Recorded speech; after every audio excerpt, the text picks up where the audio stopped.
келін түсті салды ғой бұрынғының, біздің үйге бірендай бұрымдының.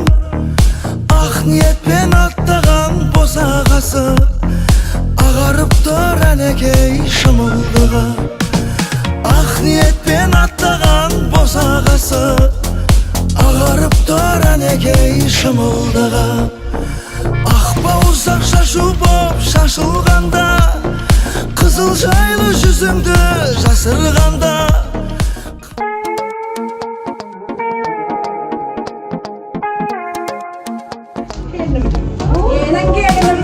Келін түсті салды ғой бұрынғының, біздің үйге бірендай бұрымдының. Ақ ниетпен аттаған босағасы ағарып тұр әнекей шымылдығы. Ақ ниетпен аттаған босағасы ағарып тұр әнекей шымылдығы. Ақ бауырсақ шашу боп шашылғанда, қызыл жайлы жүзіңді жасырғанда. Қандай ғана сезімде болдың екен, ақ шымылдық алдынан ашылғанда. Қандай ғана сезімде болдың екен, ақ шымылдық алдынан ашылғанда. Келін түсі салды ғой бұрынғының, келін түсі салды ғой бұрынғының, келін түсі салды ғой бұрынғының, келін түсі салды ғой бұрынғының. Жайнап жүрсең қып-қызыл кілемдейсің, масатығай құлпырып күлімдейсің. Қарияға сәлем бер, көңілі қалар, қариялар қашанғы жүректейсің. Қарияға сәлем бер, көңілі қалар, қариялар қашанғы жүректейсің. Алдыменен өзіңді енең сынар, емендей боп болсынға емен шыдар. Жас келінге қаттырақ қарағаны, ширатып бер алайын деген шығар. Жас келінге қаттырақ қарағаны, ширатып бер алайын деген шығар. Атасында осы елдің анасында, сыйлай білген ажыратып жатасың ба? Қолдан келсе үлкеннен баталайық, ықыласы үлкеннің батасында. Қолдан келсе үлкеннен баталайық, ықыласы үлкеннің батасында. Келін түсі салды ғой бұрынғының, келін түсі салды ғой бұрынғының, келін түсі салды ғой бұрынғының, келін түсі салды ғой бұрынғының.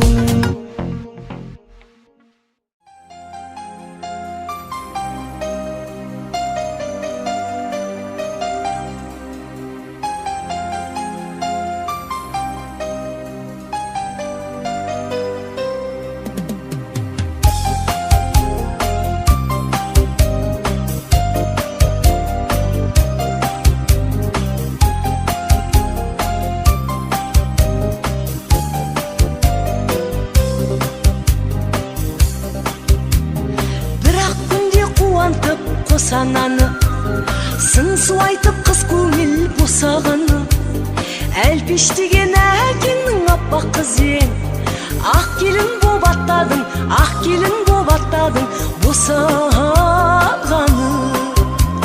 Әппақ гүлдей ағашқа жаңа біткен, үлбірейсің үміттен жаралып пең.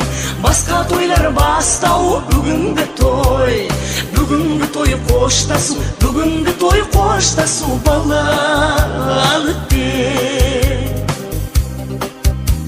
Сәлем салып басыңдай ие бердің, қолтығыңнан сол сәтте сүйгендім. Міне сондай жеңгелер жолын қуып, ана деген жақсатты, ана деген жақсатты иемденді. Әппақ гүлдей ағашқа жаңа біткен, үлбірейсің үміттен жаралып пен. Басқа тойлар бар бастау бүгінгі той қоштасу, бүгінгі той қоштасу балалық бет. Шауып кетіп барады құлым күнім, сен бой жеттің осына оғын гүлім. Ақ дастархан үстінде ақ баталы, жаңа өмірдің ашасын, жаңа өмірдің ашасын шымылдаған. Ата-енеңді құрметтей отағасын, берік қылып осы үйдің босағасын. Ақ ниетпен от қамай тамызған соң, шаңырақтың шаттығы отанасы. Әппақ гүлдей ағашқа жаңа біткен, үлбірейсің үмітте жаралып бет. Басқа тойлар бастау бүгінгі той қоштасу, бүгінгі той қоштасу балалық бет. Әппақ гүлдей ағашқа жаңа біткен, үлбірейсің үмітте жаралып бет. Басқа тойлар бастау бүгінгі той қоштасу, бүгінгі той қоштасу балалық бет. Басқа тойлар бастау бүгінгі той қоштасу, бүгінгі той қоштасу балалық бет.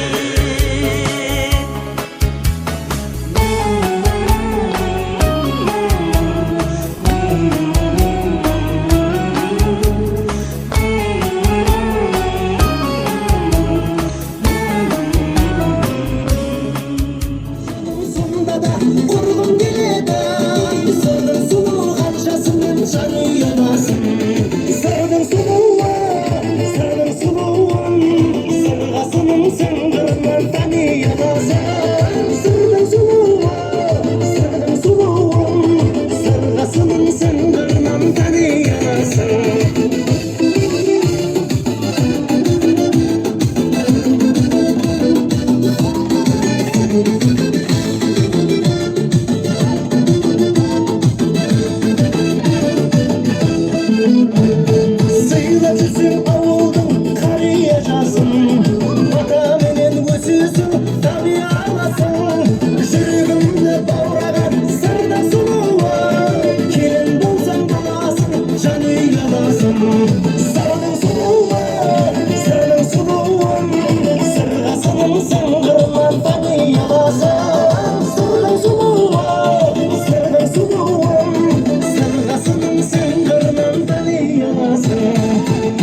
берекші бес.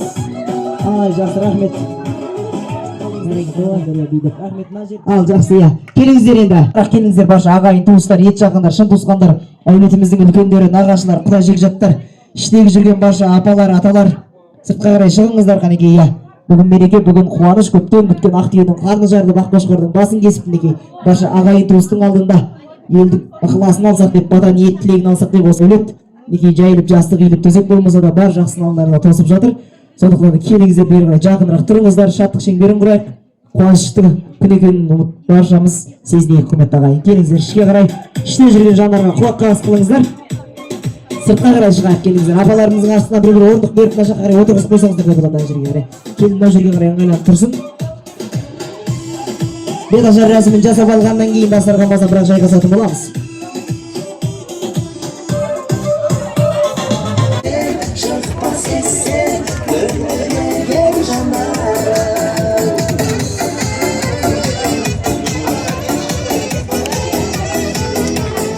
Ал енді қадірлі көпшілік, қош келдіңіздер.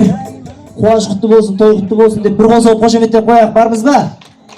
Естілмейді дауыстарыңыз, дауыстарыңыз естілмейді. Той құтты болсын, арғындар бар ма?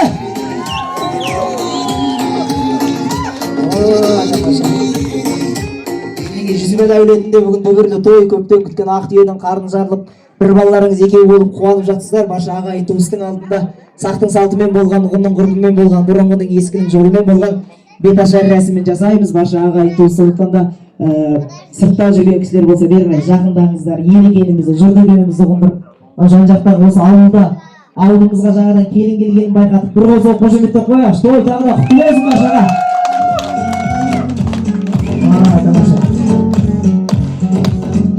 Темірхан әкемізді сыйлап келгендер бар ма? Көп аз, иә? Аз, иә? Әсел апайымыз сыйлап келгендер бар ма?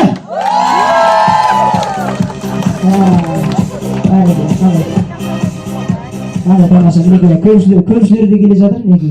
Көпшілер келе жатыр. Ал енді көптен күтпей осы әулетке оң аяғымен аттап, оң ниетін оқтап келген жаңадан түскен келіндеріңізді екі жағында екі ауысыны қолтықтап ортаға қарай жабып алсайық. Бұрынғының ескінің дәстүрі, еліміздің қазақ халқының ерке дәстүрі беташар рәсімін бастайтын боламыз. Ортаға ай десе аузы бар, күн десе көзі бар. Әсел келіндеріңізге бір қол соғып қошеметтеп қойыңыздар. Ал қайдасыздар.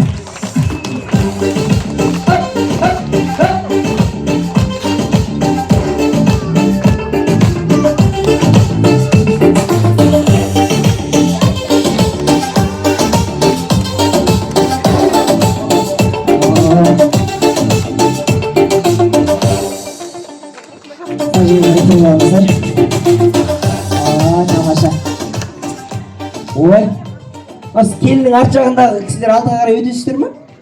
Постоянно артында қалып қалмаңыздар ертең, иә. Алдыға қарай өтіп алыңыздар. Апа, алдыға қарай өтіп алыңыздар. Келіннің алдына қарай өтіп алыңыздар, иә. Келіннің алдына қарай өтіп алыңыздар, иә. Барша той қуаныш құтты болсын баршаға, иә. Ниеттеріңізге, көңілдеріңізге рахмет. Олжас бар, Олжас.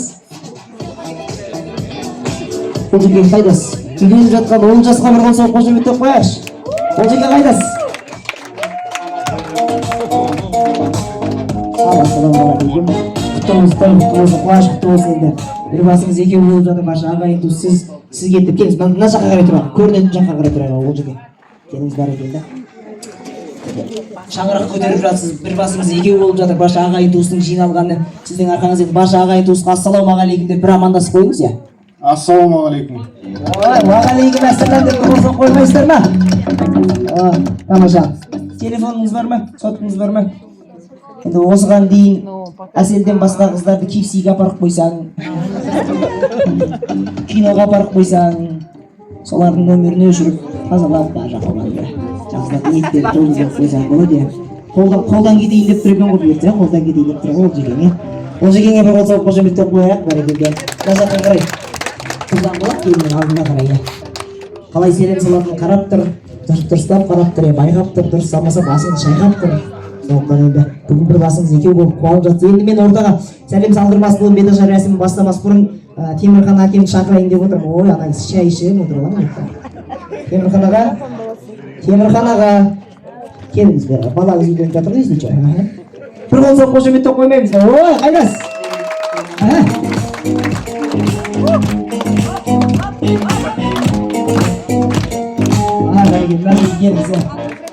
Siz ko'rishning bolasi uylanib жатқан жаққа отырсыңдар жаққа. Ойбай, давай. Мамамыз жанымызда келіңіз, мама жанына тұра қалыңыз. Ой, осы екі кісі қуанып жүр. Bir қол соқ қошеметтеп қояйық.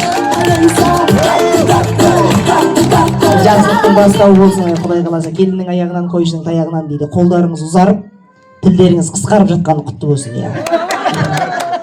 Көретін дүниені көрмей қаласыздар, иә. Bir құлақтарыңыз естімей қалады, бір көздеріңіз көрмей қалады, иә, Құдай қаласа. Ниеттеріңізге, көңілдеріңізге рахмет. Ұрыспайтын боласыздар, иә. Светтің ақшасы қайда, газың ақшасы қайда, чуламайсыздар бұдан кейін, иә, Құдай қаласа. Әркім өз тірлігімен араласып, күшті болып жүре береді, иә. Енді мен сіздерге әуелетіп ән салайын деп тұрмын. Сол әннің ырғағын ортада билеп, бір көңіл көтеріп алыңыздар. Сіздер үшін ағайын туысқа бір қол соқ қошеметтеп қойыңыздар. Қол соқ қошеметтеп ортаға келіп той иелері бір билетіп қояйық. Бүгін мереке, бүгін қуаныш, айғай шуғайда арғындар бар ма? Ал әке, келін құтты болсын, ортаға келіңіз. Апа, жібер. Накалауды қоя бұра сал. Келіңіздер ортаға. Ал ортаға келіңіз, әке. Шеше, опа. Бүгін мереке, бүгін қуаныш. Оп, сәл аш. Hadi. Şın жүректен толғадым, той тізгінін қолға алдым, осы әнімді арнадым. Опа! Құтты болып тойларың, орындалып ойларың, соғылсын тек қолдарың. Hadi. Келін әке бұлдарың, ұзатылып қыздарың, салт ешқашан бұзбағын. Опа! Естігізелім жолдадым, естілмейді қолдауым, осы еді ғой арманың. Опа! Ойды тойласақ деп ойладым, ойға түпсіз терең бойладым, белгі тәуекелге байладым, есаба ресторанды сайладым. Келген қонақ сізден айналдым, тойға ұласыншы тойларың, айқай және шоқтар аздайын. Айқай қол соғыңдар ағайын. Келін құтты болсын.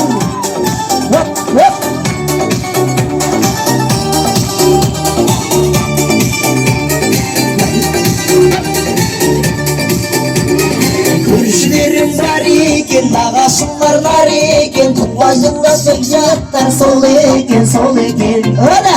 Құталарың зор екен, қайын жұртың көп екен, дос-жараның бер екен. Кереспелей дәр екен, кір шалмаған ақ екен, аққа тәңір жақ екен. Қабыл болсын дәл екен, әлім болсын дәл екен, жалым болсын дәнекер. Ойда бөлісік деп ойладым, ойға түпсіз терең бойладым, белді тәуекелге байладым, асаба ресторанды сайладым. Келген қонақ сізден айналдым, тойға ұласыншы тойларың, айқай соғыңдар ағайын, айқай осырыңдар ағайын.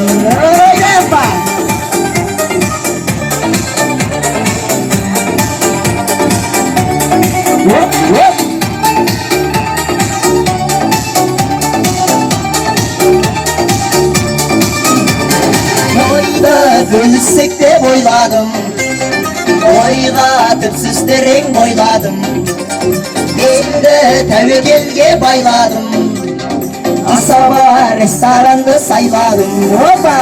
Келген қонақ сізден айналдым, тойға ұласыншы тойларың, айқай соғыңдар ағайын, айқай ысқырыңдар ағайын. Ой, тамаша, бәрекелді, рахмет. Поддержкаға рахмет, бәрекелді. Ұрып жатқан қошеметтеріңізбен, ұрайын деп жатқан қошеметтеріңізге рахмет. Ой, тамаша, ұрайын деп қойған. Қол соққанның үйіне Алланың нұры түссін. Қол соққанның үйіне той құтты болсын. Қол соқпағанның үйіне ұры түссін. Қол соққандар бай болсын, қол соққандар. Қол соқпағандар өмір бойы соларға қарыз болып өтсін. Қол соққандардың кредиті компьютерден өшіп кетсін. ойбай Темірхан ағам күліп жіберді ғой. Қол соқпағандардың пениясы өсіп кетсін. Ал ендеше шапалақ соқпайық. Ал ниеттеріңізге, көңілдеріңізге мың алғыс. Барша ағайын туыс жиналса, мен енді өзімнің есімім Бірлік, Албанның баласымын. Сондықтан да мен келін бетін ашсам, Құдай қаласа 9 ай 9 күннен кейін дүниеге ұл келеді. Немесе қыз келеді, көресіздер. Құдайдың берген. Енді жаныма бір микрофон ұстап беретін бір жақсы балалар болса келіңіздер. Достардан, Олжекеңнің достарынан бар ма? Үйленбеген бойдақтар. 1-2. Аха. Кім бар? Ар жақтан я. Микрофон ұстаудан қашып жатқан емес енді. Асылхан кім? Үйленген, үйленбеген? Бойдақ қаясы? О, телефон тасташы дөй өтірік сөйлеспеймін енді. Қол сауып қошемет тоқпайық. Асеке, е? Асылхан ба? Бейбарыс, ал келіңіз, мына жаққа қарай тұра қалыңыз. Аха. Ашкиді киіп ал, или чағып тасын ары қарай. Бір қол соғып қошеметтеп қояйық бәкеңе. Жұмысты болсын деп шақырып жатыр. Жұмысты болсын деп. Ниет бар ғой Құдай қаласа, е? Қашан деп отырсыз? Келесі. Келесі не? Ай, жақсы. Аз қапты ғой, бір қол соғып қошеметтеп қойыңыз.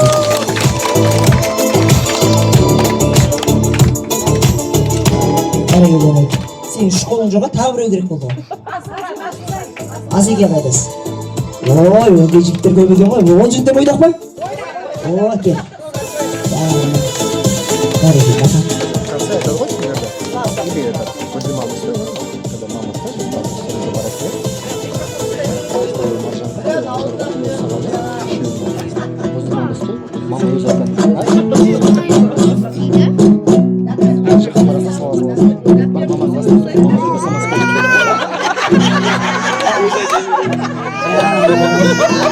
Сасқан елек артымен жүзеттік.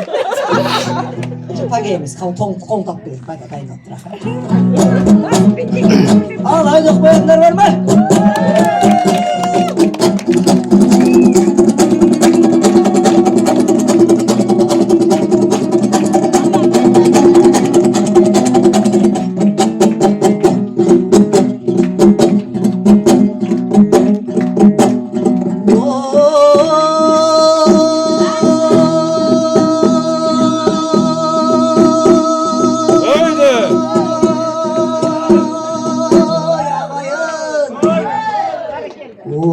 Бар ма біреулер? Дауысы мен Белбұлақтан асып кетті ғой. Ай деген, ай деп отырсаңыздаршы, аха. Ай! Ай!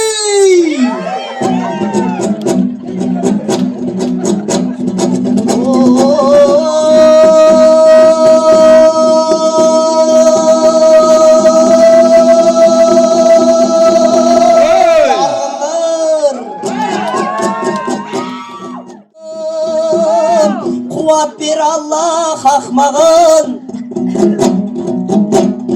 аралдында бас иген ақынның бір едім мақтабанын. Арғындардың еліне келіп тұрмын, мынау шалғын шөбінен көрінбей қалған атты адам. Қызық думан сауықсыз қызарып күні батпаған, абыздары әулие арамнан ас таппаған. Алтын құрсаған алар қара шүйдің қадірін қарашығындай сақтаған. Енелеріңдей келім бол, өсегін елдің бақпаған. Арлы болғын дұшпандар айып кінә тақпаған. Айналайын келін жан, айналайын келін жан, құтты болсын қадамың арғындардың еліне аттаған.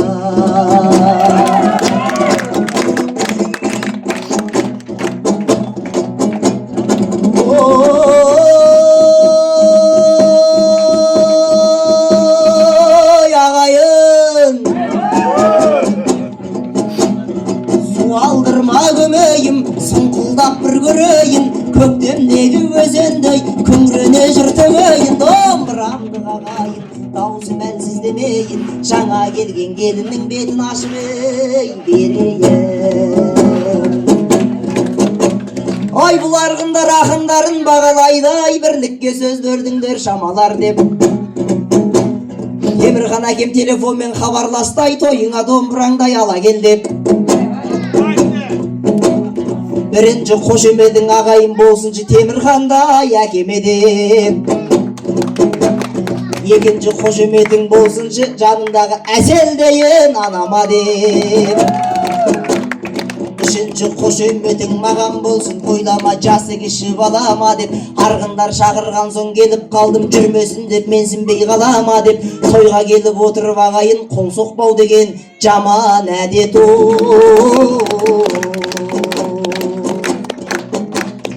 Осылай бір әнімді бастап едім қарап тұр саған келін асқақ елің. Бір-екі бала жетеді хватит деп әулетті көбейтуден қашпа келін. Маникюр педикюрге ақша сұрап ол жекеңнің зарплатасын шашпа келін. Өзіңді іздеп жүріп әрең тапты Олжас енді алмайды точно басқа келін. Бұл балаң енді қалай дамылдасын кеудемде жырдың оты жағылғасын. Саубасына тілеген сақинасын жүзік қып саусағына тағып алсын.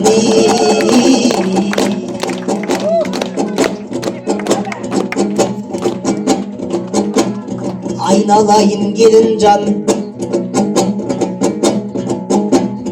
бұл әулеттің бабасы Жүсіпәлі болған бабасы тарадан тараған одан ұрпақ көп жайлаудай кең жағасы бегімдейін атаң болған ғой ұлдаштайын абаңмен 5 күн жалған демей ме бесікпен көрдің арасы тараған одан ұрпақ көп қошқардайын атаңа әлімбектей атаңа бегім қызы тоқтагүл қаным күлдей апаңа әзімхан мен есімхан бибі нұрдай апаңа қолында болған құраны аузында болған тобасы кәусар болсын татқаны фирдаус болсын панасы Бақиға кеткен бабаң көп 5 күн жалған демей ме бесікпен көрдің арасы Әруақтарға келін жан иіліп кәне сәлем сал беліңнің кетпес шамасы Осы әулеттен маржа дәметкен әруақтар Жүсіпәлі бабамыздан бастап бегім атамыз Олдаш апамыз аттар атап қояды Қошқар атамыз Әлімбек атамыз және бегім қызы Тоқтагүл, Ханымгүл, Әзімхан, Есімхан, әпкесі Бибігүл және нағашылардан Әсел апамыздың төркінінен әруақтар аталар Қалиұлы Қасымбек, апай қызы Басалхан, Қасымбекұлы Сапарбек қажы, Қасымбекұлы Жапаргүл атты барша әруақтарға иіліп келіп бір сәлем емес, мың сәлем.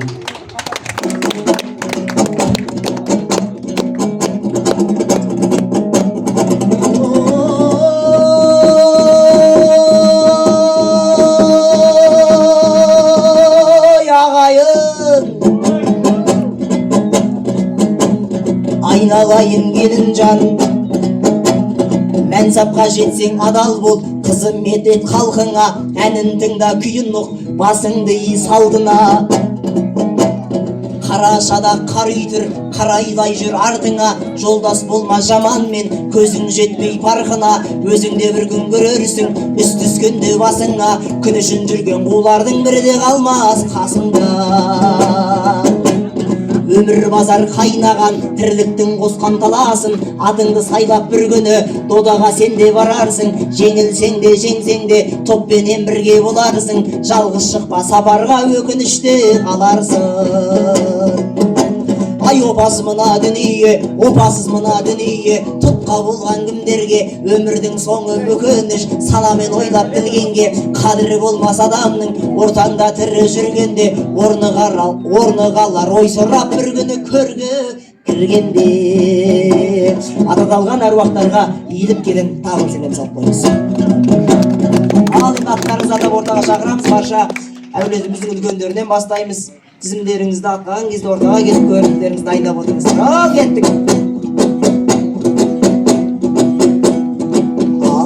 Алатаудай айбарлы сіздер менен той сәні айналайын үлкендер жүзге бәрің жетіңдер ей апалар апалар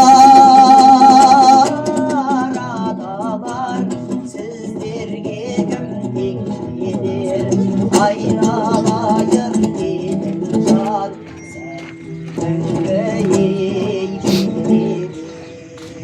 барша апаларын аттарын атап ортаға шақырайық. Раушан, Гүлдариға, Ұлжалғас, Салтанат, Шолпан, Азизат, Ұлжалғас келін атты апаларға еліп келін бір сәде билеп келіңіздер қанеке. Оп, бәрекелді. Жібер.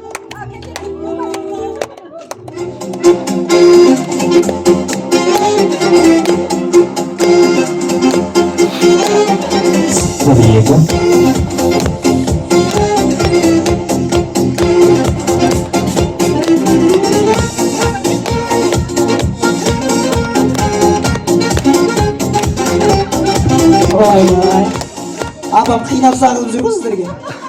Салсаңдар жүр, сәл арық тұр. Салып қойыңыздар, тағы салып қойыңыздар. Ой, тамаша. Кімнің қанша салғанына қарамай ақшаға сәлем салып тұрыңыздар.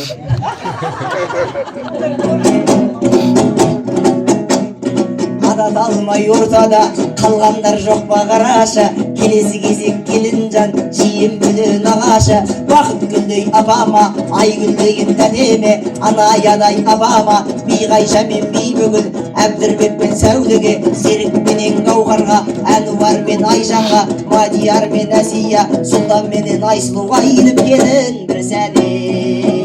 Ал ағашына билеп келіңіздер.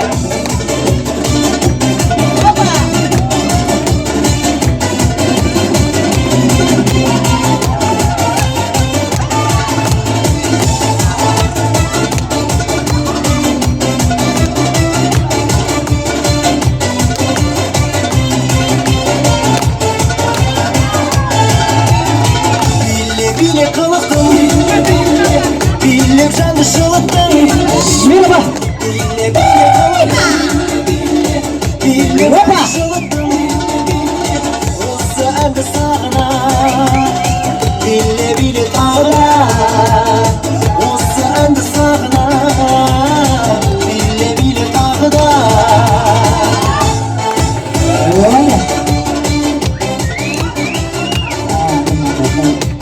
рахмет аға. Жас келінді көріп жастық шағы еске түсіп кетті ау деймін апам. Құдай бере саған.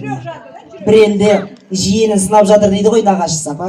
Ана отырған бір қап картошканы көтерші деп. Сен жиені иығына салып алыпты. Сен нағашысы мақтанып жатыр дейді. Маған тартқан, бізге тартқан, жұдырығы қақпақтай, жауыры тоқпақтай деп. Бір-ек қадам аттағаннан кейін жаңағы жиен сүрініп бітсе, әй тұқымына тартпай қоймайды деп отыр. Анам өзіне басты. Нағашыларға бір қозып қожабет тоқпақ. Тамаша.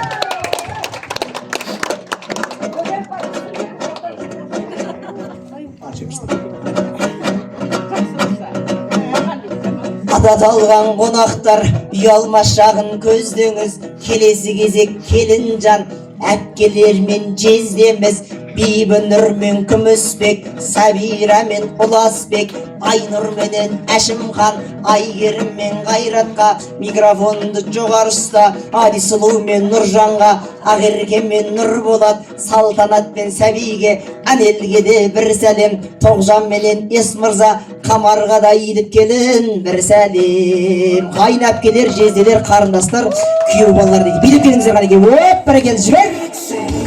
Опа!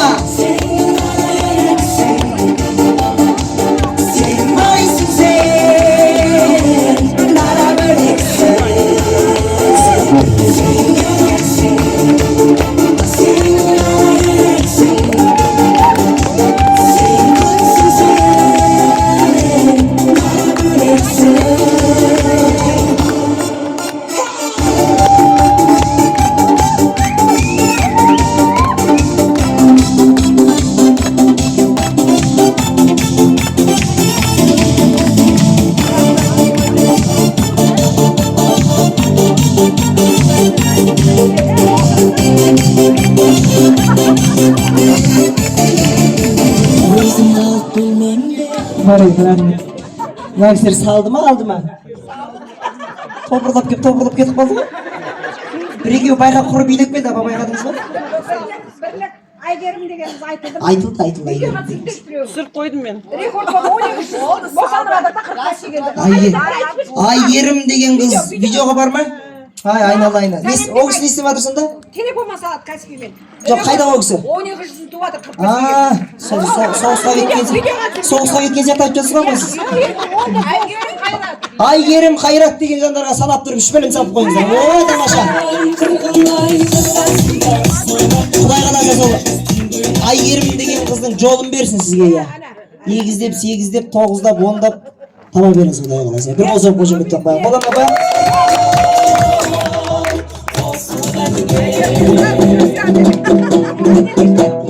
Бірге тойлап, бірге өткізген жалынбаған жас жағым. Қалай қызық күнді өткізген қайдасыңдар достарым. Ал қол соғайық. Достар, жүрсің қайда, бірге де ғой жанымыз.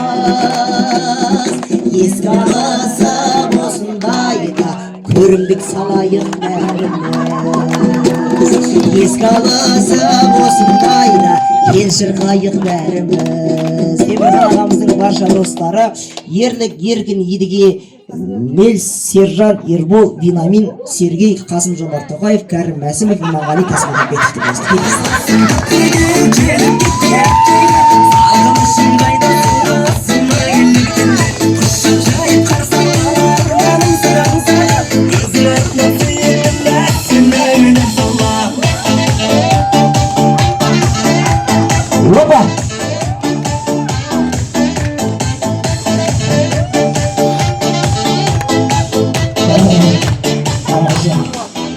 ататалған қонақтар ортаға шығып көрімдік салыңыздар, е?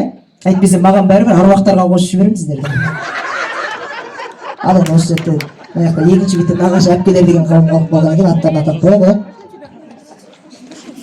Анжелина ма? Анжела да? Анжелина Джоли көрген деп қойыңыздар. Айгүл, Айгерім, Рауан, Манура, Серікова деп жазды. Нағашы әпкелерге бір жақсы би қойып беріңізші осында кесіп. Қайдасыздар? Опа! Қаржамылған бақ жайқалды, билет, төгілген жолда, сол күннен артық. Ой, жанарым жібер. Алда бақ көлдегі пішірген күздегі жарасым сұлу бірге. Әлі! Алда бақ көлдегі құз көлдегі айдың сұлбарды тербеді. Алда бақ көлдегі пішірген күздегі жарасым сұлу бірге. Тамаша, ой, сіздерді айтпай бірім.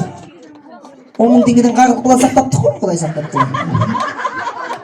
Нағашыларға бір қол соғып қойыңыздар. Ой, ағайын. Анау тұрған қайнағаңда жайладам. Келін келет деген соң ту биесін байлаған. Қайнатаңыз баталы, бәрінен де жанады. Келіннің көрімдігіне 10 мың теңге салады.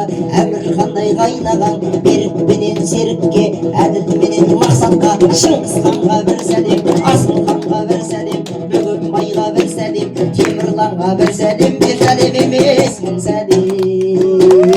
Қайнағалар қайдасыздар, опа! Жібергенеке билеп ортаға. Eslatanda sevgimizde aşık kulik Kızmananda seni veren aşağı kulik Aşık kulik Eslatanda sevgimizde Құдай-ай, билеп берсеңіздер, кредит төлеу керек қадам сияқты түрлеріңізге қарасам. Қиналып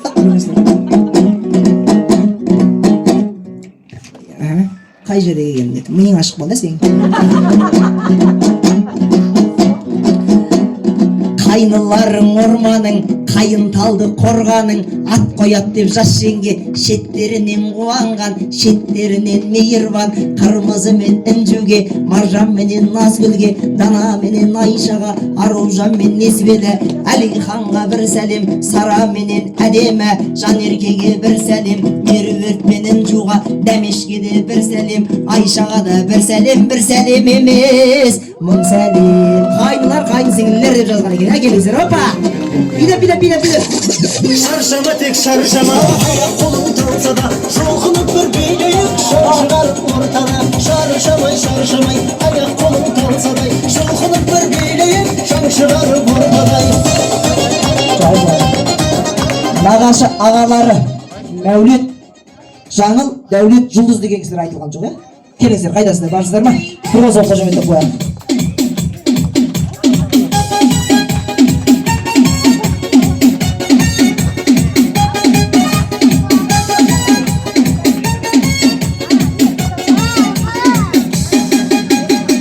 Және күйеу балалары деп жазды, иә?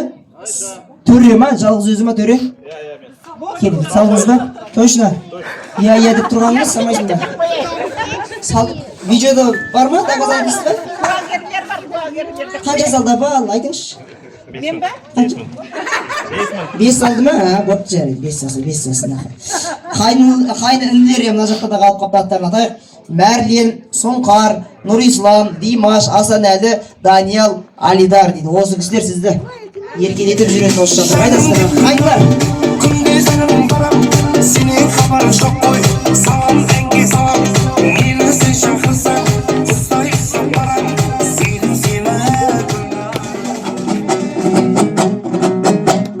Доспен көңіл жайқалар, доспен көңіл байқалар. Кімнің қанша салғаны, қандай дос екенінен байқалар. Аттарын атап шақырайын барша, енді бұл кісілер ұжымдастар деп айтайық. Әсел анамыздың барша ұжымдастары. Мектеп директоры Айман абайымыз бастаған. Қайрат ағамыз, Қамар абайымыз, Рай абайымыз, Динара, Нұрбақыт Рахымбердіұлы дейді, Ерқанат Айдарұлы, Шәмшия Амантаевна, Айнұр Бекболатовна, Гүлмира Жұматаевна, Гүлнұр Сәуле Әміршиевна, Айгерім Асқаровна, Руслан Иксанович Дигдар ағай деп жазды. Барша ұжымдастар қайдасыздар, ал келіңіздер.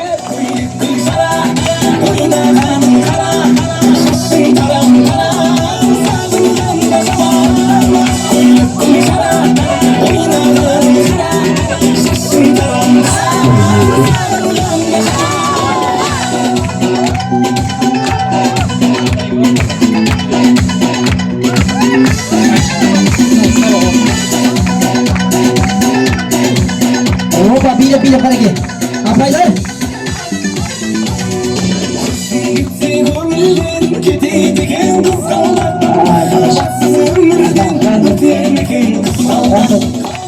Сіздер не очередьте тұрып қалдыңыздар? Кассада тұрсыздар ма? QR-мен жібердіңіздер ма? Күшті, я. Заман дамып кеткен, я. Әсел апайға аударып жүрсіздер ма? Не қой жаққа аударып болса, келін аудармайсыздар ма? Вообще онысы қатысы жоқ қой. Келін Каспийіне де жіберу керек, я? Кішкене сәл. Ұжымдастарға бір сәлем салып қойыңыздар, аха. Ой, тамаша. Апам санап отыр, бір, екі деп. Екі жағына екі келі аламай жүрген өштеріңіз бар ау дейм, е? Үйренсін, баба, жарайды, үйренсін. Ал енді, ақын жырлай деген, дос болам десең, досыңды сыйла қымбаттым, досыңа сонда досыңмен ғана қымбатсың. Дос болам десең, мендегі доспен достасқын, сендегі доспен дос болып сонда тұрмақпын. Достарың көп пе, абырмай неткен жақсы еді, досым аз менің, досым ау менің тапшемін. Достыққа жүрмін құмартып, өлгелі жүрмін өзім әртіп. Жауыздың барып жанына уәзір болғаннан, Олжастың барып ағыр өтінде өлген мың артық деп жүрген. Барша Олжастың достарын ортаға шақырайық, келіңіздер. Олжастың достарына сәлем салып қойыңыз қанеке, жібер. қараңғы түрлерде көшеңді бойлаймын. Сағындым сол жолды ярым болды. Аязды түнлерде күтсең болмайсан, қараңғы түнлерде жүршәнді сән қойсан. Сағайыпсам болды, сағындым шу жолды ярым болды. Тамаша. Жолдарыңызда үйленген жандар бар ғой, араларыңызда? Бойдақтар да бар, е? Бәрекелді. Тағы бірдеңе саласын бересіңдер ме? Болды ма? Бара беріңдер, аха. Тағы түрлеріңе қарасам бірдеңе беретін сияқтысың. Бәрекелді, рахмет. Олжастың достарына бір болса қожайын. Келіңіз, ұстап, жаңа жігіттер.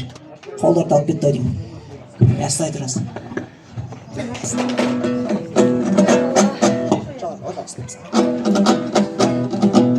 Түнгі аспанда шымыңдаса жұлдыздар, сырластарға әсер етпес түнгі ызғар. Бір арудың жүрегінде мен бармын, менің жұмыр жүрегімде бір қыз бар. Ал көршілерді айдалыңыздар. Біз бәріміз бір көшеде тұрамыз, көршілерім қабыл болсын дұғаңыз. Ат аталған көршілер ортаға билеп шығамыз. Барша көршілер қауым келіңіздер, осы әулеттің көршілері келеді. Аттарыңызға тапты сервис істемейміз. Қол соғып қошеметтеп қойыңыз. Келіңіз апай. Опа!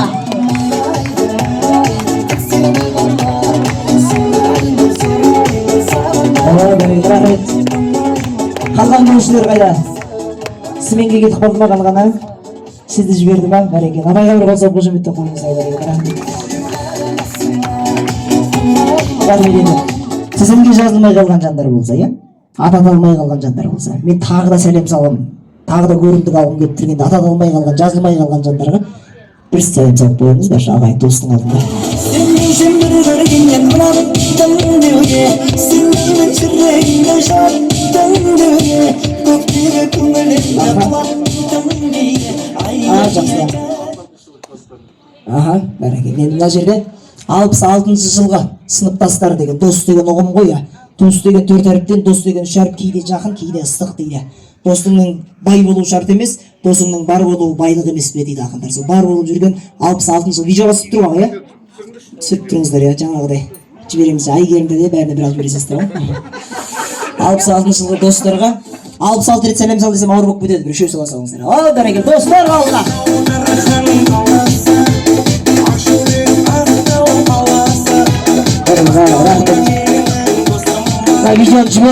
Видеоны жіберіп, бір 3-4 теңге алсаңыз болады, аға. Мен ауылға барып үймеме жинаймын. Сіз жинайсыз, иә? Ойба. Әкеп бересіз бе төшілі? Түріңізге қарасым әкеп етсіз. Күріштің арқасында күрмек су ішіпті деп күшті боқ болды ма? Бәрекелді, рахмет. Енді келіннің бетін кім ашса сол ыстық дейді. Мен түске дейін бір келін, түстен кейін бір келін бетін ашса мен ыстық болмай қояды, апа. Сіз келіңіз ортаға. Бір қол соғып қошеметтеп қояйық Азира апамыз. Бір билеп беріңіз ортаға.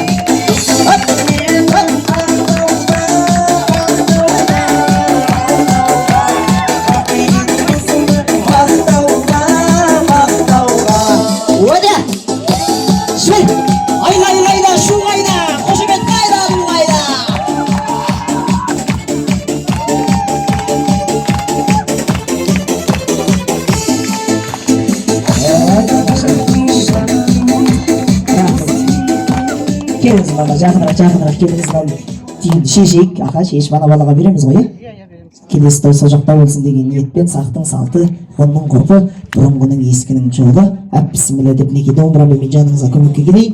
Екшектің бірін қатты, бірін сәл-сәл деген бұра. Нағыз қазақ қазақ емес, нағыз қазақ домбыра. Нағыз әйел әйел емес, нағыз әйел кобра деп қоясыз. Қалжың етіп келесіз. Бісміллә, ал кестіңіз, апа бір кестіңіз. Ал кеттік апа, құдай қаласа. Бісміллә, айғай қайда, шу қайда, қошемет қайда, ду қайда. Айтта бар, қыздарға сәлем, айтта бар, жиналған қыз бұл. Маңдайынан сүйіп, таңдайынан түкіресті, контрольный ішінен бір ұрасы нормально жүрді. Қалжыңады. Екі жағында, екі жеңгесінің еңбек. Қанша жыл болды келін болып түскеніңіз? 21 жыл. 21 теңгені алып берейін тұрсыз? 18 жыл, тамаша. 21 жылға 3000 теңге берейін, е? 21 жылға 3000 теңге берейін, аха, саңыз, тамаша. Ұрымы ғой, апа. Сіз қанша жыл деңіз? 18, болды, сізге де 3000 бересін айтшы. Аха. Енді екі жағыңыздағы екі абысыныңызға, жеңгеңізге сізде бір сәлем салып қойыңыз. Аха. Мына жаққа тұрайын. Енді қазір қараңыз, апа, біреу 3000 теңге, біреу 3000 теңге салады қазір қараңыз. Салады, басын шығар. Ұяттар бар болса, салады, сәлем салып тұр қойсын. Қалда ұрып жүр, кассаға кетіп қалған ба, шықпай қалған. Сейфке кетіп қалған ба? Өзіңіз тапсырыңыз, жүріңіз, апа. Сіздер тапсырыңыздар, ой, біз не қыламыз, апа, бойдақ. Біздің қолтазымыз ба, ба? Әр елдің иді салты басқа, иттері ала қасқа дейді. Біз шымкентский вариантпыз ғой енді. Дұрыс апа, Мына отработала дейді ғой, орысша білемін да, сол екі сөз білемін енді. Әсетсе отработала. Құдай қаласа деп оң қолынан оқтауды ұстап, келінге берсей, қамыр жайсын. Сол қамыр біткен кейін қыдырып келе береді ғой, жаңағы лабаш-бабаш жеп келе береді. Прям қазір жая ма сонда, апа? Қазір кіріп жая ма? Ай, түріңізді қарасам қазір жайғызады жақсыласың. Бүгін қайтар кішкене. Ұйықтасын, жатсын апа, не болды кішкене? Ят шығар. Ал енді жақсы ма келіннің алғашқы өзінің сіздерге келген бюджет, осы құдай қаласа мешірінің жолын жасаңыздаршы осы ақшамен. Біз белгі уақытын жол жасаңыз келсін аны. Осы жаққа келетін жол жасап, бір аспалтқа жететін шығар ақша. Қосоғай, қошеме тұрайық, еселікке сурет кетсейік, келіңіздер, келіндеріңіздің, ақкеліндеріңіздің, пәккеліндеріңіздің беті ашылды, бетін өзгіп құшақтап, суретке түсіп одан кейін баршамыз ағыласына қамбасына жайғасайық. Той, қуаныш, құтты болсын ағай!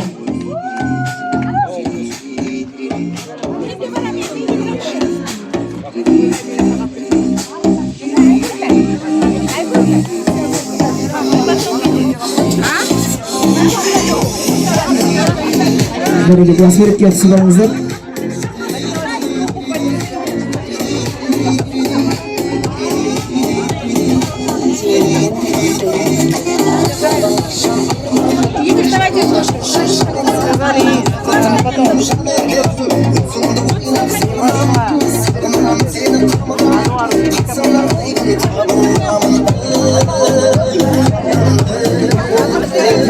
Дастарханға жайғасыңыздар, қадірменді көпшілік, құрметті ағай, беташар рәсімі аяқталды. Башы ағайын туысқа жайылған ақ дастархан, сіздер үшін дастарханға жайғасыңыздар.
Әулеттің үлкендері, дастарханымызға жайғастырайық ағайын туысты. Жолымен, жөнімен. Болды, қойшы, болды. Суретке түсесіздер содан кейін. Келіңіздер.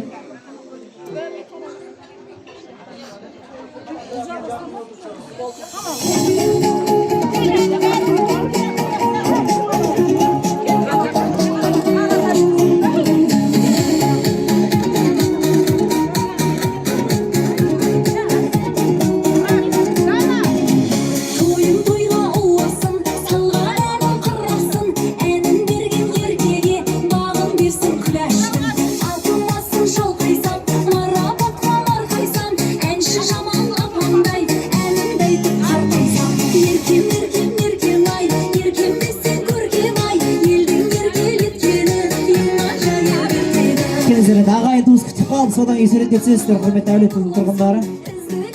Асықпаңыздар.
Ана эле ұлдар қайда? Ұлдарға берсінші табақты.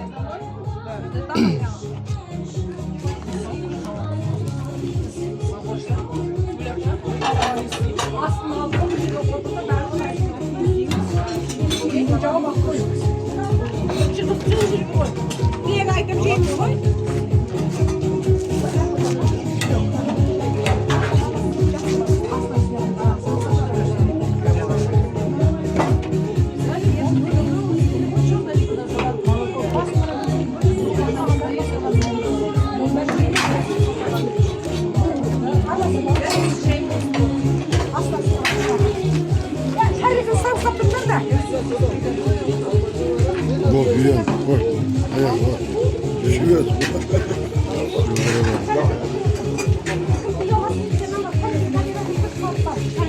Салтанат шақыршы ұлдарды, кім бар? Табақ ұстайтын.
Алайым қазір көпшілік дастарханның өзі Ербол деген ағамыз бата беріп қойсын иә. Исі мұсылман болғаннан кейін дастарханға батасыз болыспаған дейміз ғой. Ербол аға қайдасыз? Тауи. Болмасын. Дастарханға байлық, денге саулық берсін. Осы екі жасыңыз бақытты болсын. Әрқашанда осындай кең дастарханда ойнап күліп, осындай той топырақта жүре беріңіздер.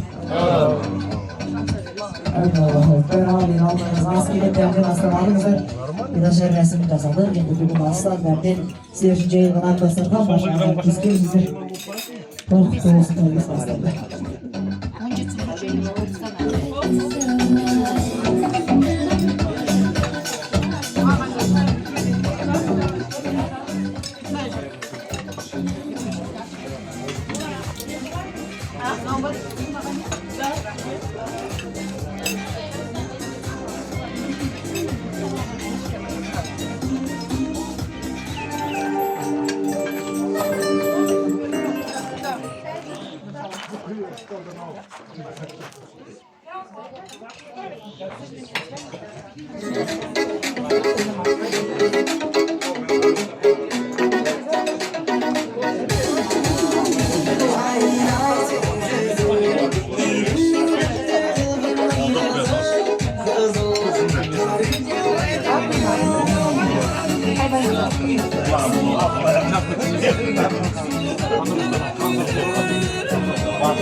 Thank you.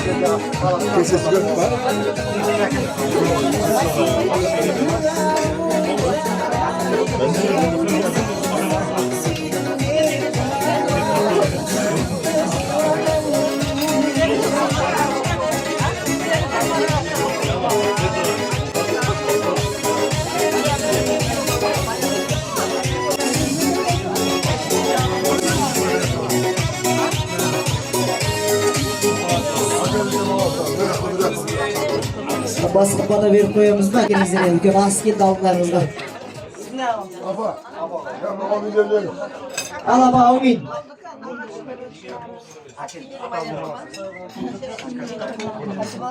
Аумин, аумин.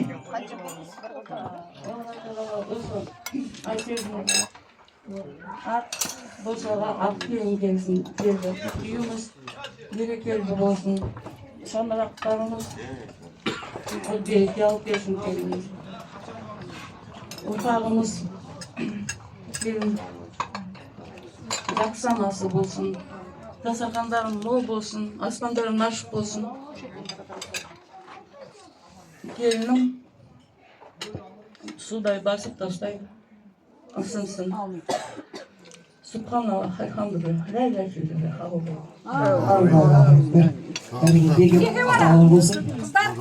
Керек ау біздің қазаққа Мария деген бір мектеп, атаңның берген батаса, болашағыңды көргетпек, баталы болған балаға. Айман қайдасың? Лавище саған. Стакандан алып отырыңыздар, қадірлі көпшілер. Қазақтар өшті қайдайға. Еке бара, келіншер еке бара. Неға бермесе әлі болған жоқ қой. Екеуден фазлай.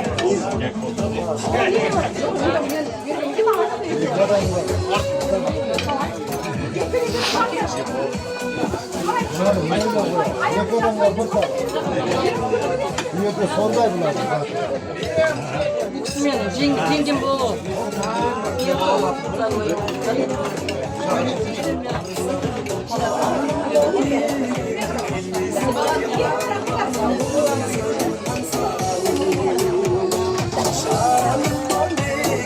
Келмесін ай арманым болсаң аңсаған Ұлбаған жылғы бақтанға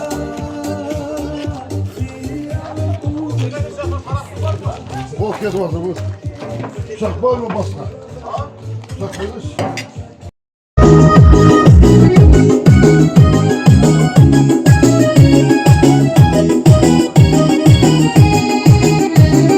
Қызғалдақтар құлдырады белдегі, аққу қаздар ән салады көлдегі, бар көрініс түрленеді елдегі, сағынышты бірге тойлап мендегі.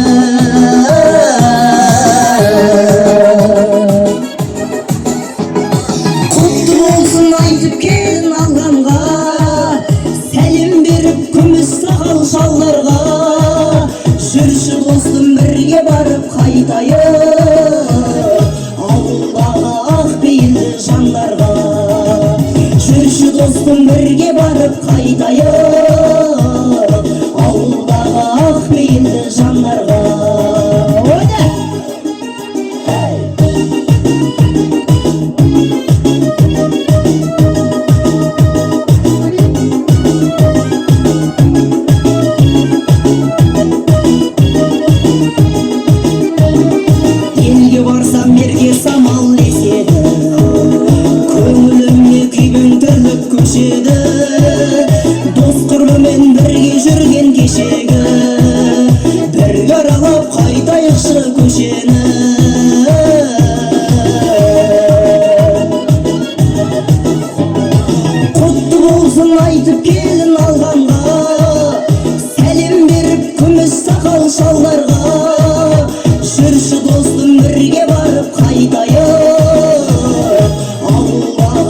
шалқамнан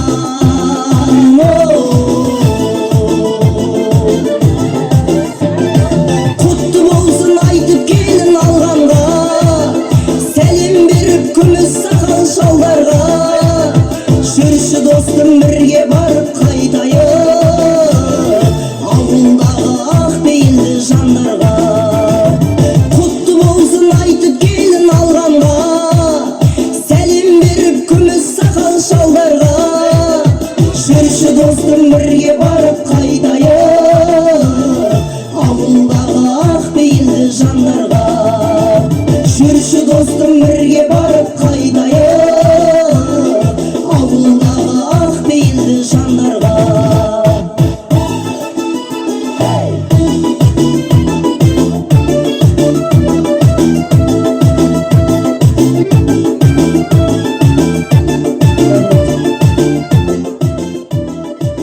ұрып жатқан қошеметтеріңізге, беріп жатқан гүлдеріңізге рахмет. Ойбай, не деген қошемет, не деген құрмет. Тамақ жеп болдыңыздар ма? Басқасаңдарыңызға ел барды ма? Тілек тыңдайық, ниет кезегіне аттың басын бұра отырайық. Жақсы, жарым, ырыс тілге. Алақандай жүректеріне алабай тілектерін сыйдырып. Осы Алматы қаласына басқа жақтан келіп жатқан, басқа қаладан атарылып келіп жатқан қонақтар бар. Бүгінгі қуанышты жүрегіне еліп, осы қуаныштан қалмайын деп арнайы уақытын бөліп келіп жатқан жандар бар. Сондықтан әрқайсыларыңызға мың алғыс. Енді осы жерде нағашы апамыз батасын берді. Мына жақта апау, сіз келіңіз ортаға. Аха, сіз келіңіз. Мына жақтан орамал таққан апаларды шақырайын ортаға. Бір-біраз ниет тілегіңіз келіңіз апа. Сіз келіңіз апа, үшеуіңіз бірақ келіңіздер. Үлкен кісілер бір-біраз ниет тілегін білдіріп қойсын. Билеп беріңіздер қанекей. Опа, апалар!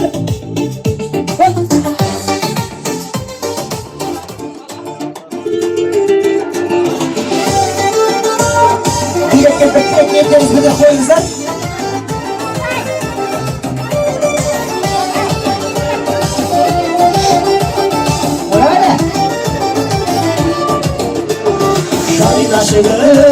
Сайрашы гүлім, сандуғаштай сайрашы гүлім.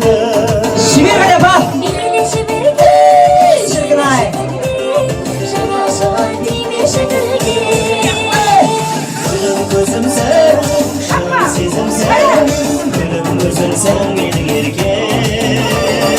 Алдамайсың ба, арбамайсың ба, басқа қызды таңдамайсың ба.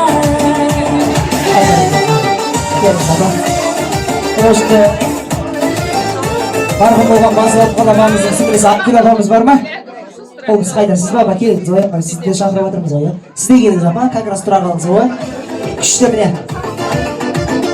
Осы көлеңкеге тұрыңыздар, көлеңкеге тұрыңыздар. Күннің астына тұрсаңыздар, маған ұқсап келесіздер. Үшінші курстағылар сияқтысыздар, күшті. Микрофон сен дауысын ашайық. Жаңа Аныш апа өзіңіз бастап, ниет тілегіңізді білдіріп қойыңыздар. Темірханаға бір қарай жақынырақ келіңіз аға. Сіз сменгеге дейін де жүрсін, жоқсыз ғой.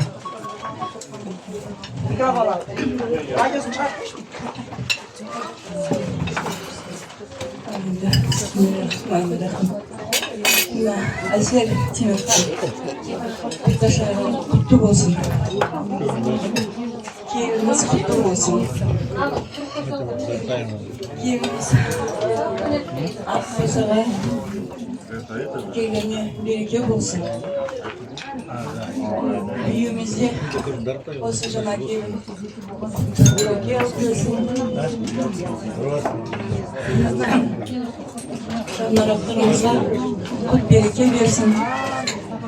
Ұрпағымызға жақсы ана болсын. Екі жақсы бақытты болсын. Келінім өзім әсел қызым сияқты болсын.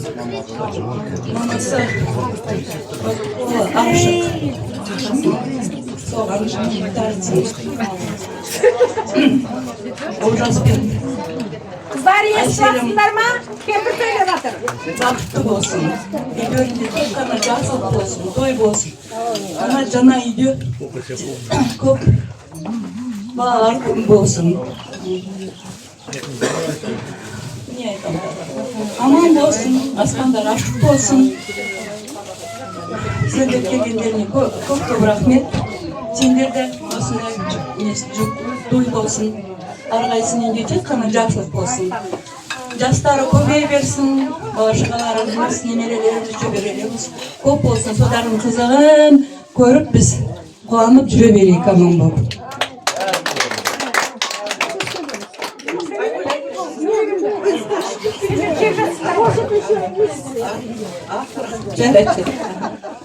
Ал енді құрметті қауым, альхамдулилля, Аллаға мыңда бір рахмет, мыңда бір шүкір, осы күнге бәріміз жеткеніміз.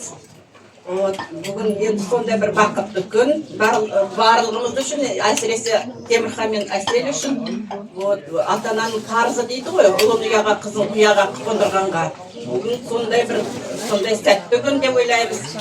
Құдай да болысып жатыр, ауа райы да болысып жатыр. Осы күндері күн әлгі қара бұлт, ыстық жоқ, жаңбыр жоқ, дауыл жоқ деген сияқты. Иә, бәрі спецзаказбен, арнайы осындай заказбен орындалғандай, осындай бір шуақты күн, ол да бір жақсы бір признак дейді ғой, жақсы бір ненің белгісі шығар осындай.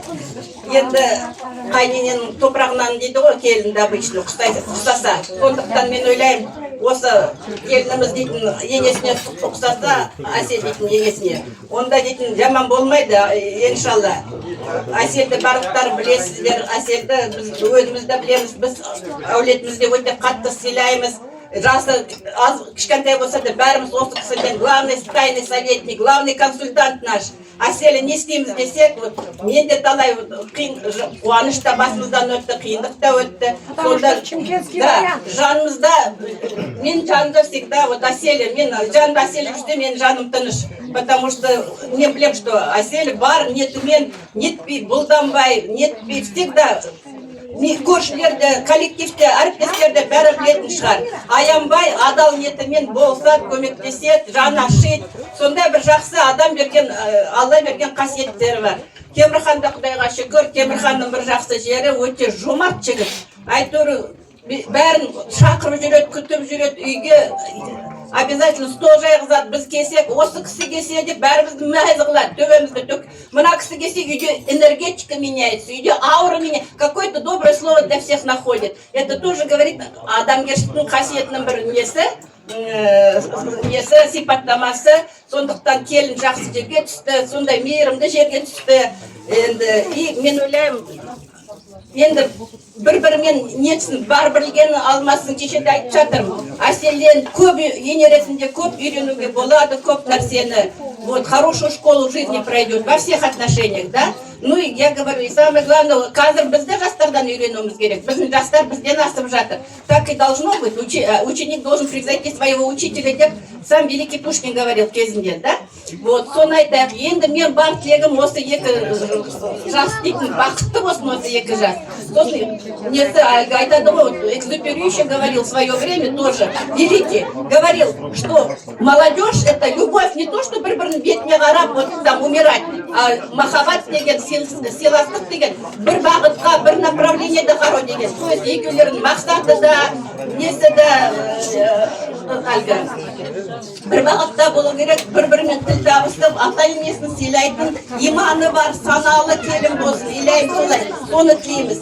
Енді коллектив айналайын, осы отырған жастар, жемісті болсын. Бай Қазақстанның бай саналы сауатты болуларына тілектеспін, в том числе жастарға, барлықтарымызға осы отырған. Ұрпағымызбен бақытты болайық, потому что любой ата-ана ұрпағымен бақытты, ұрпағымен бай. Сондықтан ұрпағымыз бақытты болсын, бай Қазақстанның бай саналы сауатты азаматтары болсын. Мына жастардың жолдары ашық болсын, істері әрқашанда сәтті болсын. Керек жерге Алла тағалам дер кезінде жеткізіп, осы жеңісті болсын, победителями в любых отношениях, при любых делах, чтобы олар жеңіске жетсін. Соған тілектеспін. Вот әр үйде той болсын осындай, келесі жолы қазақ ұрпағымен бай дейді, ұрпақты болсын. Анеля у нас многодетная мама, можно еще, она еще молодая, они могут еще, ой, Аселя, они могут и сами еще, как говорится, да, но ұрпақты болсын. Сол барлықтарымыз ұрпақты болайық, немересейік, шөбересейік, Аллам соған жеткізсін. Заманымыз тыныш болсын, жұмысымыз жемісті болсын, Алла тағалам бәр тіршілігімізге береке берсін. Келін де береке болсын, Алланың рахымы болсын осы үйге, Алланың нұры жаусын. Тамада керемет, я хочу отметить, да, до того тамада мне понравилось. Тондай, во-первых, вот текстовая часть недобрости, казахша, текстовая часть, содержание всего его этого монолога вообще супер, супер. Еще как ты поет мало кого, да, молодец, рахмет, көп, да. Тойдың сәні 80% зависит от тамады, от нашего всего этого ұрпағымыз қойы. Немізден ортамыздан, біздің неден сізге көп рахмет, потому что сөз тауып, несін тауып, жөнін тауып, сөйтіп не жатқанға көп рахмет. Жұмысымыз жемісті болсын, бай болыңыз. Рахмет.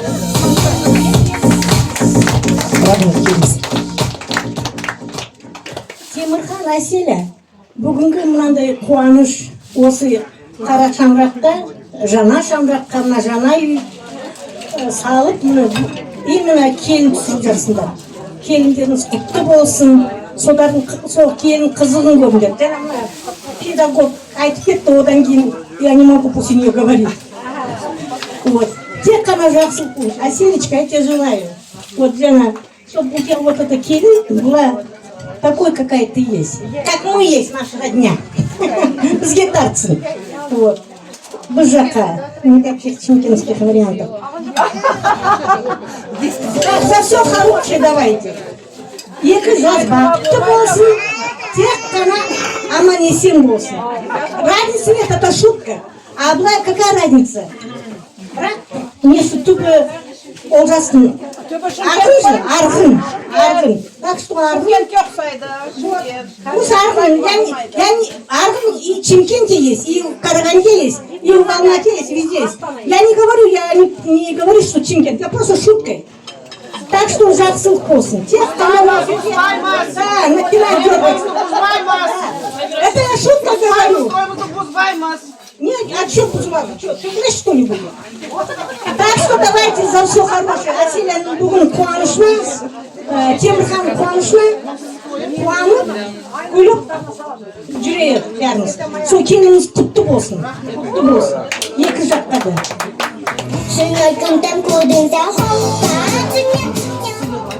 Құрметті тойшы қауым, мына екі жеңгемнен кейін, мына әпкемнен кейін маған сөз де қалған жоқ.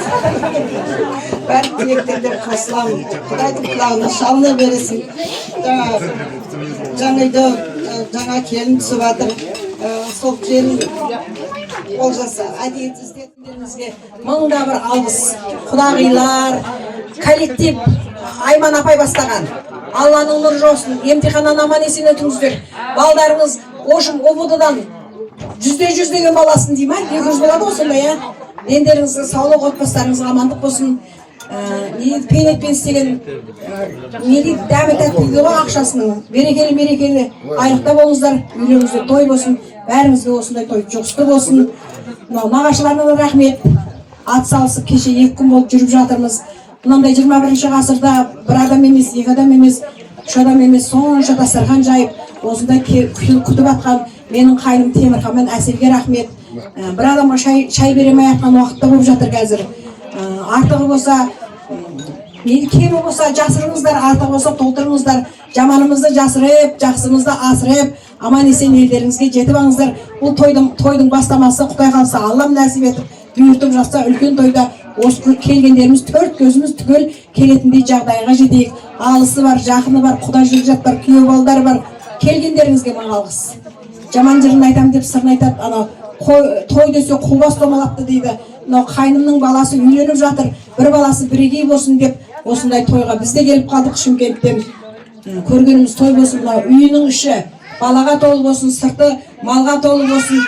Бақтың базарында болсын, Алланың назарында болсын, 2 жас бақытты болсын, Құда қаласа, осы күні, осы уақытта, осы сағатта деп айтайыншы, 9 күн, 9 ай, 9 сағатта Қошқарбай ұлман қыздар келе берсін, дәулетті сәулетті болсын, бірінің атын біріне жасырып, атын білмей шулап-улап келініп жүре берсін. Ана қазақта бір сөз бар, абысын ағарып алдыңа түспесін, қарайып соңында қалмасын дейді. Бірақ Әсел екеуміздің атнашкенеміз жақсы, Аллаға шүкір, менің қайнымның жақсылығы шығар. Арғын еліне келін түсіп жатыр дейді. Арғын еліне бір ұл деген, бір қыз деген сондай шүйіншелетін заман келсін. Құдай Алланың нұр жоқсын. Қартайғанда Құдай қаласа осылардың рахатын көріңіз. Небереңіздің алақанынан май жалаңыз. Құда қаласа мен 1-2 күн шай ішіп кетемін бастамасын.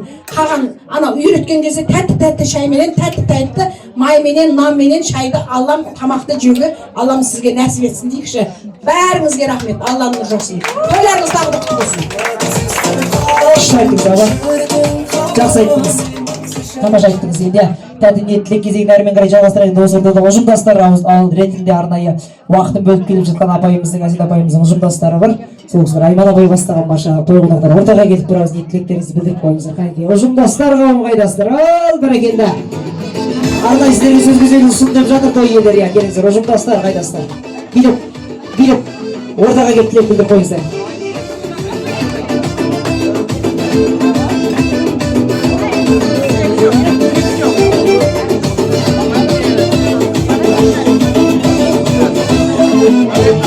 Бірге жүріп кезбеген соңдар ұямасын, сүйемін деп айтуға ұяласың.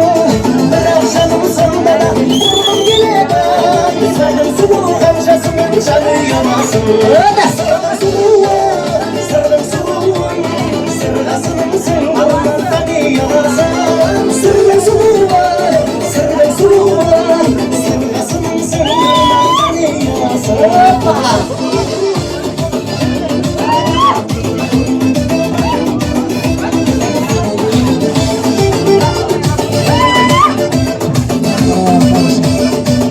Ал жеріңізден өзіңіз бастап, тілек ниетіңізді білдіріп қойыңыз. Армысыздар, құрметті жерлестер, құрметті қонақтар. Бүгін осындай бір тамаша күнде, тамаша сәтте, жарқыраған күнде біздің ағамыз бен Әсел Сапарбекованың үйінде үлкен қуаныш болып жатыр. Осы қуанышқа қош келдіңіздер. Қуаныштың себепкері біздің Олжас ұлымыз үйге келін түсіріп жатыр міне. Осы түскен келін міне беташар деп жасап жатырмыз. Қазақтың салты, көптен бері көрмеген салтымыз. Қарасақ, өзіміз шатасып жатырмыз әуелі. Көрдік қалай, сүйінші қалай, не қалай депші. Қазақтың бір жақсы бір салтымен, қазақтың бір жақсы дәстүрімен үйге келін түсіп жатыр екен. Осы келіннің аяғы құтты болсын. Сіздерге тек қуаныш әкелсін, өмір жасы 2 жастың ұзақ болсын, Олжас екеуінің көтеріп жатқан шаңырақтары биік болсын, берекелі болсын, үйлеріңізде тек жақсылық болсын. Келіннің аяғынан деді, қойшының таяғынан деді, осы келін сіздерге құт береке болсын. Осындай жаңа жақсы керемет үйіңізде аға екеулеріңізге тек қана немерелер көбейе берсін. Үй құтты болсын, келін құтты болсын, барлық нәрселер тек қана жақсылық деп жатырмыз 2026-да. Енді 06-06-2026 деп өткеннен бері айтып жүрсіз, шынымен де осындай күні келін түсіп жатыр, жақсы бір датада деп жатырмыз. Ең негізгісі 2 жас бақытты болса, бізге керегі сол. Енді біз ұжымдастар атынан нөмір 32 мектеп Белбұлақ ауылынан келіп отырмыз. Осы жердегі Әсел Сапарбекованың мен бірге істейміз. Бұл кісі бізде администрацияда тәрбие завуч болып жұмыс істейді. Өте жақсы тамаша адам. Жаңа мен сіздің абысындарыңызбен, туыстарыңызбен өте келісемін. Себебі деген шынымен де жақсылығын аямайтын, үнемі көмек қолын соза білетін, қиын тығырық жолдан шығара білетін, әр ситуациядан да өзінің бір алып шығатын қасиеті бар. Үлкен коллективте осындай абыройлы деп айтуға болады, абыройлы адамдардың бірі, ұлағатты ұстазымыздың бірі. Сіздің жолыңызды берсін. Келініңіз де сондай абыройлы, жақсы, ұлағатты бір жақсы адам болсын. Олжас екеуін көтерген шаңырағы берік болсын. Барлық жақсылықты тілеймін. Бізге жұмысты болсын осындай жақсылық, қуаныш. Қалай ішмейсің енді, қалай жемейсің енді. Ал енді құрметті тойшыл қауым, Темірханаға жаңа Әсел апай біздерге қуаныштымын. Олжасымыз қаша үйленеді деп біраздан бері осы күнде жетті. Келіндеріңіз құтты болсын. Қойшының таяғынан, келіннің аяғынан деп сондай бір жақсы семья болсын. Мүмкін келесі жылы немерелердің дауысы естілсін осы үйде. Енді жиендерді қуасыз, өзіңіздің немереңізді ұстайсыз. Оригиналыңызды. Барлық тойыңызда жұмысты болсын.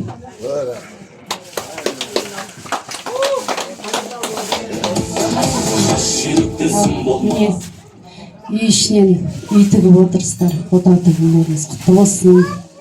Құдай не жалғыз ұлым қашан үйленеді деп күтіп не осы күнге де жетіп қуанышыңыз зорынан сол сүйіндірсін. Темірхан аға екеуміздің аса сапарбекіне қуанышқа жалғасып той-тойға ұласын. Осы үйде ыңғайлаған баланың дауысы шықсын. Екі жаққа қосақ қудың махаббатын тілейміз. Екеуі жақсы болса, ата-ана да екі жақта жақсы. Сол құда боласыз ғой, Құда берді, Алла берді, үлкен тойда кездесеміз.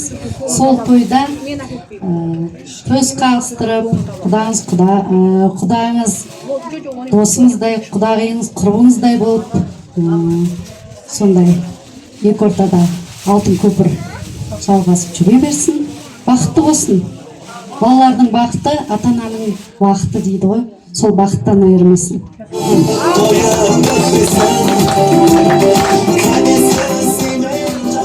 Құрметті Әсел Сапарбековна, Темірхан аға, бүгінгі қуаныштарыңыз құтты болсын, ұзағынан болсын. Жаңағы барлық айтып жатқан тілектер, жақсы тілектер Алланың құлағына шалынсын. Жастар бақытты болып, осындай қазақтың үйінде, әр қазақтың шаңырағында тойлар көп бола берсін. Үйлеріңіз құтты болсын. Мен сізге айттым ғой, байсыз. Бірінші кезде ешқандай сөз таппай байсыз деп айтқанмын ғой. Кейін бәрі байсың деп айтты деп Әсел Сапарбековна. Алла бұйыртса енді келіннің аяғынан, қойшының таяғынан дейді ғой, байып, оншақты ұлдары, моншақты қыздары болсын жастардың. Ал енді Темірхан аға, Әсел Сапарбековна, мына бүгінгі үйде болып отқан қуаныштарыңыз құтты болсын. Осы үйге осы келінмен құт береке қонсын. Сіздерде болып отқан қуаныш барлықтарымызға жұғысты болсын. Былтырдан бері Әсел Сапарбековна келініме мынандай алсам бекен, анандай алсам бекен деп, осы бір алтындарды таңдап, әрқайсысын деп жинақтап, сөйтіп отқанда мындай жағдай болып, өзінің енді байлық келіп жатыр, артынан міне құт келіп жатыр, береке келіп жатыр үйге. Осындай қуаныштар бола берсін, балапандар ере берсін осы екі жастың артынан. Біз қуаныштымыз. Бақыттарыңыз баянды болсын.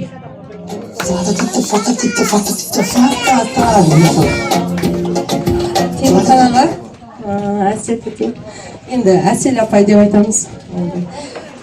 Олжас бауырымның бір басы екеу болып, үлкен шаңырақ тігіп, бір үлкен өмір жолына қадам басып жатыр. Сол қадамдары оңынан болсын, бақ береке берсін. Тіккен отаулары шаңырағы биік, керегесі кең, терезесі тең болсын. Жаңа айтып жатқандай, құдалық 1000 жылдық болсын дейді. Күйеу 100 жылдық болсын дейді. Бірақ 1000 жылдық дегеніміз мына екі баланың жаңағы алтын көпірі екі жақтан тек қана қызық қуанышын екі жаққа да көрсетіп жүре берсін. Тек қана осы қиыншылық ақ пен қара тең жүреді дейді. Сол ақ пен қара келгенде қара полоскадан өтіп енді Құдай бұйыртып жақсы оң жағынан бай болыңыз, қуатты болыңыз, деніңіз сау болсын. Осы ұрпағыңыздың тек қана жақсылығын ақ екеуіңіз тең көріп, бала-шағаларды үлкен әулетке айналыңыз. Сіз соншалықты мейірімді, бауырмашыл, сондай адам болғандықтан сізді бәрі сыйлайды, құрметтейді. Бүкіл Белбұлақ ауылы біледі сіздің қандай екеніңіз. Біз енді бір ұжымда істегеннен кейін бұл ауылда әртүрлі ұлт тұрады. Сол әртүрлі ұлттың барлығы бірдей сыйлайды десем, өзім көзім көріп жүр. Міне, мен де келіммін осы Белбұлақ ауылына. 20 жылдан бері көзім жетіп келе жатыр сіздің сый құрметке лайықты адам екеніңізді. Тек қана енді балаларыңыз бақытты болып, сізге тек қана жақсылығын жағыңыз түскенше ағам екеуіңіз жақсылық көріңіздер. Сіздердің тойларыңызға біз куә болып өстіп, қызықтарыңызды бөлісіп келе берейік. Барлық үйленбеген қызылдарға жұғысты болсын. Енді дендеріңіз сау болсын. Рахмет. Сондай бәреке, рахмет. Осындай той жұғысты болсын, Құдай қаласа. Беттен сүйіп құшақтап, конверт табыстап, жұмыстан қалма деп айтып қойсыздар. Бәрекет, рахмет. Ұжымдастарға бір жазып қойыңыздар. Қалай көпшілік. Көп сөз көжеге қатық болмайды дейді я. Тасты қаншасаң да тазаласаң да жақып болмайды дейді қазақ. Сондықтан алдарыңызда дәмден астан алыңыздар, одан кейін биге тұратын жандар болса ортаға би алаңына келіңіздер. Тойымыз көші әрмен қарай бимен жалғасады. Ешкіммен қоштаспаймыз. Ортаға би алаңы сіздер үшін ашық. Алдарыңызда астан дәмден алып келіп барша ағайын туыс. Тойымыз әрмен қарай бимен жалғастырамыз. Қанекей келіңіздер ортаға. Бәрекелді.